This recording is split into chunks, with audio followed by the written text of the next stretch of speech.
Love it or hate it, Facebook is the #1 social media platform in the world, and some statistics say it could be its own country. So whether you're new to Facebook marketing and have never tried it out before, or you're already crushing it and want to expand your reach, this week we're going to get into the nitty-gritty of Facebook on Lulu University.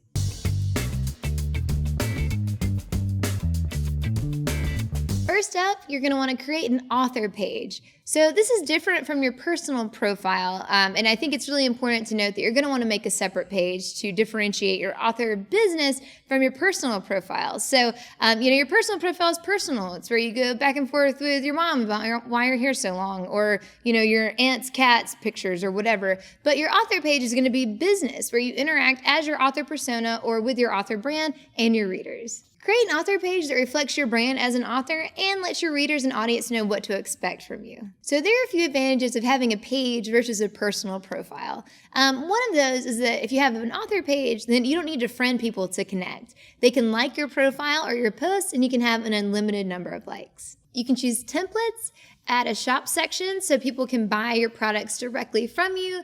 And then most importantly, you can get analytics from a page. So this is great because it can help you track the performance of your ad campaigns and even things like demographics. And this is all kept in Facebook Insights. And we'll let you know why that's important a little later.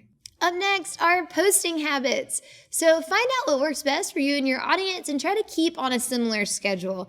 Facebook Insights will be great to help you with this because it'll kind of give you an idea of when your users are most active, but it's just important to keep in mind that your users don't want to get a ton of posts from you. If you post too often, you might fatigue your audience, and if you don't post enough, they'll forget about you. So you want to hit that sweet spot in the middle. It might be difficult, but don't put out content just to put it out there. So every piece of content that you develop or think about posting, think about what your followers will gain from that. Posting high quality, relevant content is the key to keeping your followers engaged. At this point, you might be thinking, what type of content should an author be creating? So there's no easy, straightforward answer to that. You want to play around with a lot of different types of content and see what resonates with your readers. A few examples of that could be some behind-the-scenes looks at what you have going on, any event news that you have or upcoming book signings or readings, poetry or short story excerpts that you might want to share, cover designs are great, or anything that you feel like might be relevant to your readers and keep them engaged. Industry articles is another great one. Anything that really will add value or intrigue or entertain your readers is fair game for content. A pro tip here is that images and video perform better than just text on Facebook. But be sure that the images and video you're using are really high quality and that they're sized appropriately for Facebook. Stay on track by scheduling your posts with a content calendar. So you can use Google Sheets or an Excel spreadsheet to act as your calendar.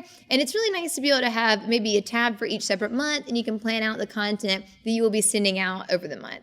So this is really helpful not only for future planning, but also in retrospect. So you can kind of look at what you've been sending out and what worked and what didn't.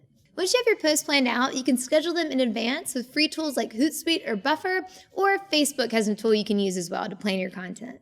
Once you get into a rhythm, evaluate the engagement of your post and see which ones may be performing better than others, then ask yourself why that might be. So some things to consider would be obviously content, language, imagery, timing, length, anything like that can be reevaluated and adjusted to make sure you're getting the most engagement from each post. Up next are Facebook ads. So Facebook ads are great if you have a budget and you don't have to have a huge budget to utilize them. But what's really nice about Facebook ads is you can look into your Facebook Insights and help target the group of people that you're messaging to. So for example, you can take the data from how your posts are performing and see that maybe, soccer moms that live in Durham that love fiction between the ages of 30 and 40 are really loving your post. So go ahead and target that audience and message directly to them using Facebook Insights. One great thing about Facebook ads is that a little bit of money can go a long way. So you can start with $20 and run an ad for a few days and see what kind of engagement you get and then tweak it from there.